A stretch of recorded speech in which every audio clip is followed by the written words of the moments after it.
And I give the call to the Honourable the Leader of the Opposition. Thank you very much, Mr Speaker. I thank the Prime Minister for his very touching words. Well, the sitting year has been sadly and tragically bookended by the loss of two remarkable parliamentarians, Jim Molan and Peter Murphy.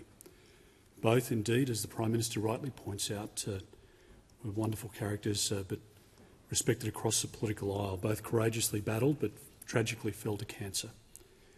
And both were marvellous people whose legacies have left an imprint on our nation and whose lives epitomise the very best of the Australian character. The shock and sadness of Peter's passing on Monday is still visible on the faces in this place today. It's my privilege to join the Prime Minister in honouring the life of Peter Jan Murphy. When we remember the lives of the departed, we ask those central questions which occupy the minds of biographers and obituary writers. What made the person the way they were? What made them tick? There were many factors which made Peter Murphy tick. She was the girl born in Goulburn and raised in Wagga, a very proud product of the public school system. Peter grew up during the Hawke and Keating governments. She spoke about her admiration for our 23rd and 24th Prime Ministers in the way that they'd enlarged our national imagination. And in many ways, the inspiration Peter drew from Australia's longest-serving Labor government forged her into the idealist that we all knew. It was that idealism which saw her possess an unfaltering faith in our democratic system. She had an unbreakable belief in the cauldron of Australia's national conversation, in the power of ideas and robust debates to break through the walls of brute politicking. Peter the idealist was also tempered by Peter the realist. Prior to entering politics, she worked as a solicitor, as a barrister and as a senior public defender. In those roles, she represented, as she put it, the damaged and the difficult, victims and the perpetrators, the blameless and the blameworthy. And through her work in the justice system and legal profession, Peter knew only too well the vicious cycle of disadvantage and dysfunction which swallows up so many lives. It was this cycle she wanted to help break, a motivating factor for her seeking political office. A further factor was the rotten circumstances thrust upon Peter's life. Not once but twice did she find herself in the trenches battling that indiscriminate and sneaky adversary of breast cancer.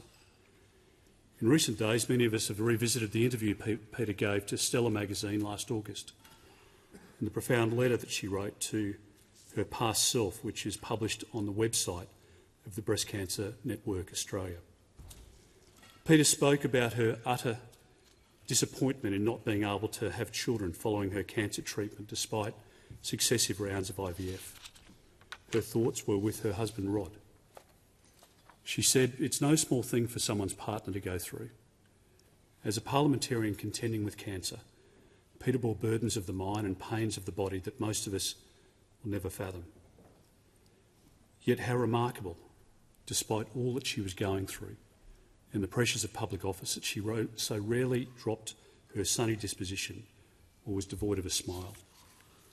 To paraphrase Peter's words, she took a deep breath. She chose to use the bumps in her life's journey to make a difference as a Member of Parliament. And make a difference she most certainly did, living up to the ideals that she set for herself. Peter made a difference to the people of Dunkley, whom she described as rich with talent and compassion. Peter made a difference to the people of our country. We often saw her speak in a heartfelt and heroic way about those causes dear to her, namely bettering the lives of women, children and families. And she certainly bettered many Australian lives through her extensive contributions to parliamentary committees, most notably as the chair of the Standing Committee on Social Policy and Legal Affairs and its report into online gambling. That report illuminated the harm which online gambling is inflicting in our communities and children, especially from the bombardment of advertising. And we all commend that meticulous work which Peter led and had a great passion for. But Peter also made a huge difference to the women of Australia. She received her second breast cancer diagnosis almost 8 years after her first and only days after being sworn in. Using her profile as a parliamentarian, Peter engaged in unrelenting advocacy for breast cancer awareness, raising treatment and funding. Thanks to Peta's campaigning, Australian women booked in to get that checkup. Thanks to Peta's industriousness, Australian women have benefited from early detection. And thanks to Peta's endeavours, Australian women are with us today who would otherwise not be. The brevity of Peta's life reminds us of her prophetic words in her maiden parliamentary speech, where she said, and I quote, "Life can be fragile, and we'd better make the most of it." Leaving us at only the age of 50, we all know that Peta had so much more to say, so much more to contribute, so much more to do. Some of us may wonder what the remarkable Peta Murphy would have done next. But in that wondering heartache, perhaps we may find some solace in gratitude. Gratitude simply to have known Peta, gratitude to have had someone of Peta's calibre and qualities serve our country and grace this chamber with her presence, and gratitude for a life which others will look back on to inspire their own idealism and ignite their own sense of national imagination.